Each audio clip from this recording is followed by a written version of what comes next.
1차 각성하면 갑자기 이제 여자친구가 생겨. 개꿀이다. 안 만들 이유가 없는데? 주인공이 세리아를 소중히 하는 이유를 알겠어. 그 스토리 도중에 그런 이야기가 나와. 너도 소중하지만 너만큼 세리아도 소중해라고 얘기하거든요. 세리아가 더 소중할 것 같아.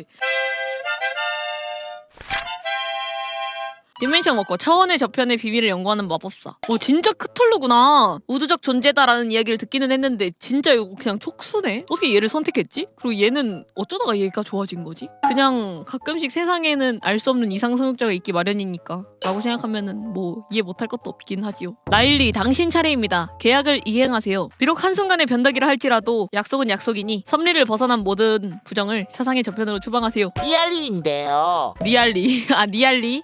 니알리. 차원 너머에 머무르는 이질적인 존재의 탐구는 오랜 시간 동안 마법사들의 수건 중 하나였다. 허나 차원 너머의 힘은 그에 대응할 수 있는 방어 수단을 갖추지 못했다면 오히려 독이 되어 사용자의 육체와 정신을 해쳤고 수많은 선구자들을 광기의 나락으로 떨어뜨렸다. 이를 극복하기 위해 차원의 도끼로부터 자신을 보호하는데 모든 어비스의 힘을 사용한 마법사들이 있었으니 바로 차원을 걷는 자, 디멘션 워커라고 불리는 자들이다. 그들은 이질적인 차원의 힘을 다루며 현세의 이치로는 이해할 수 없는 개념을 숭상한다. 그러니 그들과 마주칠 때는 주의해라. 어비스의 가호조차 갉아먹는 광기가 우리 모두를 파멸시킬지니. 세상에! 야 이거 진짜 신기하다. 이거 재밌다. 되게 흥미로운 설정이다. 모티브는 크툴루시나가 그렇듯 그가 연구하는 차원은 잘못 연구했다간 광기에 빠질 수가 있다. 따라서 어비스로 보호하는 것. 1차 각성을 기점으로 외신의 아바타를 실제로 불러내는데 이 존재가 후술할 니알리다. 금단의 니알리. 이야 1차 각성하면 갑자기 이제 여자친구가 생겨. 개꿀이다. 안 만들 이유가 없는데? 이후 본격적으로 외신에 대한 서사가 던전 앤 파이터식으로 잡히면서 단순히 크툴루 신화를 써먹기 위한 직업을 넘어 대마법사의 차원 화랑에서 상당히 많은 분량의 전용 스크립트를 받아갔다. 처음으로 니알리에게 직접적인 서사가 부여되었으며 외신들에 대한 중요한 설정들이 암시된다. 외전 웹툰에서는 디멘션 워커의 진 각성기에 등장하는 미지의 존재가 회랑 근처로 오고 있다는 모험가를 노리고 차원 회랑에 접근했다가 기억의 도서관지기에 정체를 간파당하면서 물러가는데 자신을 마주할 날이 얼마 남지 않았다는 암시 또한 보여주었다. 네임드 디멘션 워커로는 라빈 슈리츠가 있다. 얘는 그러면 그 크툴루한테 버려지면 아무것도 아니네요? 나중에 니알리랑 합체해야겠는데? 먹어야겠는데? 각성 방법. 마법사 학회의 커리큘럼 중 가장 인기가 없는 시간이라면 역시 그의 강의다. 마법사 사회에서 터부시되는 차원을 걷는 자인 그는 그 중에서도 또 특이한 사람이었다. 현세와 접속을 등한시하고 오직 이계의 진실을 파헤치는데 모든 정성을 쏟는다는 통념과 달리 그는 짬짬이 발표도 하고 강의도 했다. 물론 처음에 말했듯이 그의 강의는 가장 인기가 없어서 수강생이라곤 나를 포함한 몇몇 괴짜들 뿐이다. 그래도 우리를 싫어하는 것 같진 않다. 우리가 그렇듯이 말이다. 강의가 없고 연구가 없을 때면 그는 학회 앞 카페의 한 자리를 차지하곤 카페에서 파는 물건은 아니라는 게 확실한 뭔가 정체를 알 수 없는 음료를 마신다. 아니 이거는 카페 사장님이랑 대화 좀 해봐야겠는데? 그 모습이 또 나름 그림이 되어 가던 길을 멈추곤 한참을 바라본 적도 있다. 간혹 눈이 마주칠 때면 살포시 웃어 보이는데 그 웃음이 현세의 웃음은 아닌지라 사람을 멍하게 만들기엔 안성맞춤이다. 알 수 없는 소름이 돋는 웃음이라는 게 나름 매력이라면 매력이다. 이 세상의 웃음이 아니라고 하면 좀 과한 표현이려나? 추후 그가 나름 이름난 모험가라는 사실을 알았을 때는 한층 더 호기심이 샘솟았다. 하지만 호기심을 풀 기회는 없었다. 일 관계로 강의를 그만둔다는 벽보를 본 뒤에야 그가 모험가라는 것을 알아냈기 때문이다. 다행히 뒷모습이나마 배웅할 기회는 있었는데 솔로라는 예상을 뒤엎고 은발의 소녀와 함께 걷고 있었다. 잘은 모르겠지만 그녀 역시 어딘가 소름 돋는 매력을 가지고 있었다. 다만 보는 사람 불안하게 사이는 그다지 좋지 않아 보였다. 소녀는 쓸데없이 시간을 낭비했다고 끊임없이 투덜거렸고 교수님은 우리에겐 한 번도 보여주지 않은 뾰루통한 얼굴로 의미 있는 시간이었다고 대꾸할 따름이었다. 뭐 교수님과 그녀의 관계를 궁금해하는 건 남겨진 사람의 자유일이라. 어쩌면 디멘션 워커 중 매우 소수만이 부릴 수 있는 이계의 건석일 수도 있지 않은가? 물론 그 경우 이계의 힘에 젖어 관계에 휩싸인다고는 하니 그럴 가능성은 낮지만 약간은 있나?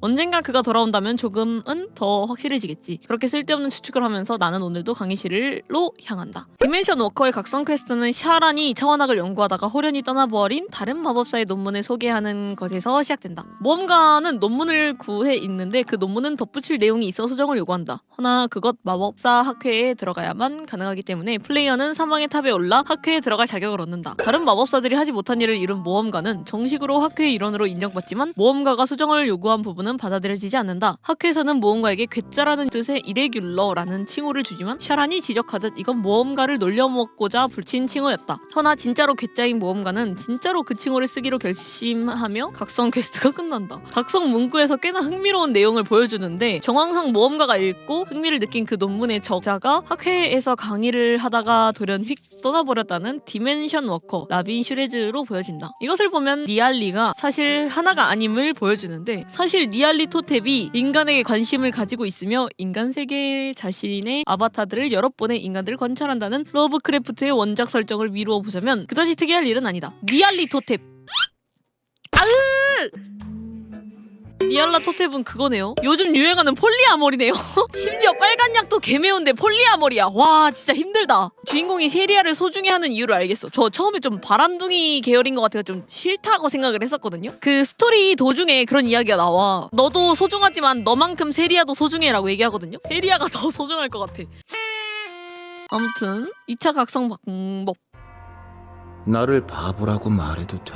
와 이것도 답답하고 어리석다고 말해도 괜찮아. 말이 안 통하는 겁쟁이라고 놀려도 신경 쓰지 않아.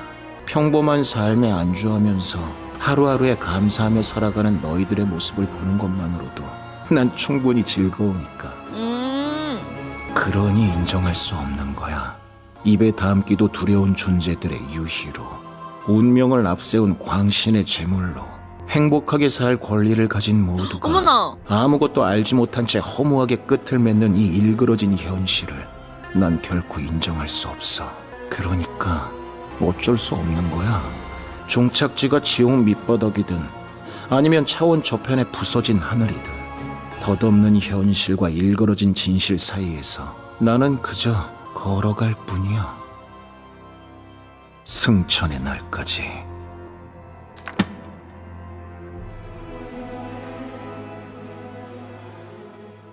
마계의 차원학 교수 라빈 슈리츠가 차원 너머의 도사리는 이들의 진짜 목적을 깨닫곤 그 현실에 절망하면서도 대항할 길을 찾기 위해 걸어나간다는 일기장의 내용이다. 이 일기를 마지막으로 라빈 슈리츠는 홀연히 사라져서 누구도 만날 수 없었다고 전해진다. 모험가 디멘션 워커의 차원에 대한 성취가 점점 깊어지자 샤라는 그에게서 점점 일반적인 마력과는 다른 것이 느껴진다며 우려한다. 이에 모험가는 자신의 이질적인 마력을 차원 너머로 숨길 방법을 찾게 되고 그 결과 먼 옛날 마계에서 아라도로 넘어와 차원학을 연구했다는 라빈 슈리츠의 발자취를 니알리와 함께 쫓게 된다. 여기서 그가 사실은 자신의 연구를 따라 이곳에 당도할 일을 기다렸다는 것을 알게 되고 모험가는 그가 자신에게 전할 말이 있었다는 것을 깨닫고 위험을 감수하고 라빈이 남긴 게이트를 통해 차원 너머로 들어간다. 그곳에서 온갖 괴물들의 습격을 헤쳐나간 끝에 상술한 라빈 슈리츠의 마지막 일기를 발견하고 모험가는 자신이 걸어갈 길의 끝에 파멸이 도사리고 있음을 깨달으면서도 그가 그랬듯 앞으로 나아갈 것을 다짐한다. 이후 차원 너머에서 빠져나올 때 니알리는 어떤 부둥 다면체를 가지고 나왔는데 이 다면체의 힘으로 모험가는 차원의 힘을 더욱 능숙하게 다룰 수 있게 된다. 문득 정신을 차렸을 때의 기분은 다른 날들과 별로 다르지 않았다. 그저 오랜만에 꿈을 꾼 건가? 하며 속으로 되뇌었을 뿐 몽롱한 기분에 취해 있었지만 무심코 느껴진 오른손의 통증이 오른손의 통증? 나를 현실로 돌아오게 했다. 이건 펜이 부러질 정도로 힘을 주고 있던 오른손을 치우자 낡은 양피지 위에 무언가가 어지럽게 적혀 있는 것을 볼 수 있었다. 내가 적은 것이 분명했지만 이해할 수 없는 내용이었고 그래서 더 자세히 살펴보려고 했다. 안 돼? 뭐야? 어느새 나타난 니알리가 양손으로 양피지를 가렸다. 평소처럼 장난기 어린 표정으로 가리려 했지만 마음은 그렇지 않음을 쉽게 느낄 수 있을 만큼 긴장한 눈치였다.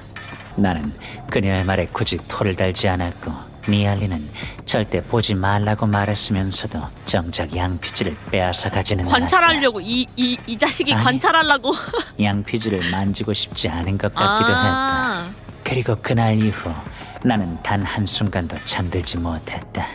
끊임없이 들려오는 유혹하는 목소리. 그 목소리는 나를 계속해서 어딘가로 데려가려 했다. 허용치 이상의 약물을 사용해도 독한 술을 정신을 잃을 때까지 마셔도 그 목소리는 또렷하게 들려왔다. 어차피 세상의 결말은 시작과 함께 정해져 있고 그저 결말을 따라 흘러갈 뿐이란다. 이미 정해진 끝이 궁금하지 않니? 아니, 그딴 거 궁금하지 않아. 삶의 끝이 죽음이라고 해서 죽음을 궁금해하면서 살지는 않잖아. 보통 사람들은 그런 걸 몰라. 그래. 네가 그걸 거부하는 것도 혹은 받아들이는 것도 결국은 정해진 일이니까. 그러니 아무런 걱정하지 말고 하고 싶은 대로 하렴. 이 목소리가 이끄는 대로 하면 편해질까? 목소리가 말하는 결말을 마주본다면 이 고통에서 해방될 수 있을까? 이젠 지쳤어. 다 끝내고 싶어. 그렇게 생각하는 순간 온몸의 감각이 사라졌다. 눈을 떴는지 감았는지조차 느껴지지 않는 공간이었다. 마치 끝을 알 수 없는 깊은 물속으로 가라앉는 기분이었다. 피부가 아릴 만큼 차가웠지만 끝까지 가라앉았을 때 마침내 편해질 수 있을 것 같은 막연한 기대감이 들었다. 이 멍청이가 뭐야? 누군가의 목소리? 분명 익숙한 목소리인 것 같은데 누구인지 기억나지 않는다. 그리고 오직 차가움만 있을 것 같았던 공간에서 따뜻함이 느껴졌다. 감아, 뭐? 눈 감아. 뭘까? 그녀의 다급한 목소리를 듣고 나도 모르게 눈을 감는 순간 눈을 떴다. 에? 세상에서 가장 고요했지만 가장 소란스러웠던 감각이 사라졌고 눈앞에 허름한 숙소의 천장이 보였다. 그리고 그곳에서 보여서는 안 될 편린들이 세상과 마구잡이로 뒤섞여 움직이고 있는 것들도 함께 볼 수 있었다. 과거와 현재 그리고 미래가 뒤틀리고 있었고 그것들이 보여주는 것들은 모두 순간의 시작이었지만 한순간의 끝과 같았다. 형용할 수 없는 것들을 주입당하는 듯 정신이 아득해지려는 순간 따뜻한 기운이 눈을 가렸다. 그녀가 내 눈을 가려주자 눈앞의 괴리가 보이지 않게 되었다. 모든 현재가 섞인 것들이 사라지고 오직 내가 서 있는 현재만이 남았다. 그리고 가려진 손바닥 사이로 언뜻 보이는 모습은 아직 보면 안 돼. 언젠가는 가야겠지만. 에? 언젠간 가야 된다고? 그녀가 거의 들리지 않을 정도로 작게 덧붙였다. 조금만 더. 뭐야? 지금 무슨 소리를 하는 거지? 그것보다 내 눈앞에 보이던 것들은 도대체 앞으로 이걸 쓰고 다녀. 니알리가 나에게 씌워준 것은 단안경이었다. 단안경? 어머나. 마치 이런 상황을 예상이라도 한 듯 그 안경은 나에게 꼭 맞았고 니알리는 그것을 씌우고 나서야 손을 치워줬다. 니알리는 이게 즐거웠나 보네. 이제 세상을 덮었던 괴리는 보이지 않았고 오직 숙소의 허름한 천장과 뒤통수의 따뜻함이 느껴질 뿐이었다. 이건 왜? 뭐 잘못된 거라도 있어? 얼굴이 달아오르는 것을 느끼며 자리에서 일어나려고 했지만 니알리의 손이 가볍게 내 이마를 밀었다. 그리고 이내 니알리가 불쑥 시야 안으로 튀어들어왔다. 아, 무릎 베기였구나. 이것도 나름 괜찮은데. 가끔 해줄까? 그녀는 아무 일도 없었다는 듯 싱긋하고 웃었지만 저 웃음을 지을 날이 얼마 남지 않았음을 무심코 알 수 있었다. 어떻게 알았어요? 이게 무릎 베개인걸? 여기 무릎 베개라고 하나도 안 나와 있는데? 뒤통수의 따뜻함. 와, 야, 예리하다. 진짜 예리했다. 니알리와 같은 미지의 존재 유토스가 어센션의 정신을 지배해 수많은 알 수 없는 무언가를 보여준다. 어센션은 이를 몽롱한 상태로 양피지에 기록하다 정신이 돌아오고 자신이 무엇을 적었는지 이해하지 못해 더 자세히 살펴보려 한다. 그러나 니알리가 다급하게 양피지를 가리며 디멘션 워커를 막아서고 한 번 연결된 걸 계기로 유토스가 계속해서 어센션을 자극하고 결국 정신이 한계에 도달한 어센션이 모든 걸 끝내고자 연대의 단편을 완전히 해방해버린다. 계획에 성공한 유토스는 어센션을 삼키려 하지만 니알리가 차원 포격으로 유토스를 막고 어센션을 찾아 탈출하며 다 잡은 먹이를 눈앞에서 놓친 유토스가 날린 공격에 불완전한 세계는 붕괴한다. 이후 현실로 돌아온 디멘션 워커는 사건의 후유증으로 외우주의 편린들이 보이기 시작했고 이를 지켜보던 니알리가 그에게 외우주의 존재들을 가려주는 단안경을 씌워주며 상황은 마무리가 된다. 단안경을 받은 디멘션 워커는 니알리를 향해 쑥스러워하며 웃음 짓는 그녀를 지켜보지만 이내 그 웃음을 지을 날도 얼마 남지 않았다는 걸 느끼며 상황은 종료된다. 니알리도 처음엔 유토스와 같이 모험가를 이용하여 현세를 집어삼킬 속셈으로 접근했으며 아직도 그 목적을 포기하지 않았기 때문.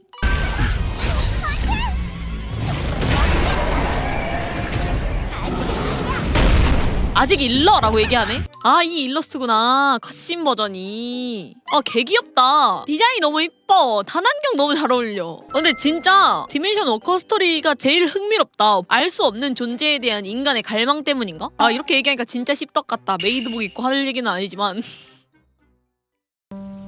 그러면 저도 이제 쉬러 가보도록 하겠습니다. 안녕히 주무실 분들은 안녕히 주무시고, 아직 할 일 남아 계신 분들 화이팅 하시고, 혹시 밤 새실 분들 있으면은 밤은 안 샜으면 좋겠습니다. 일찍 주무셨으면 좋겠습니다. 놀러와주셔서 고맙습니다. 간발, 간바스.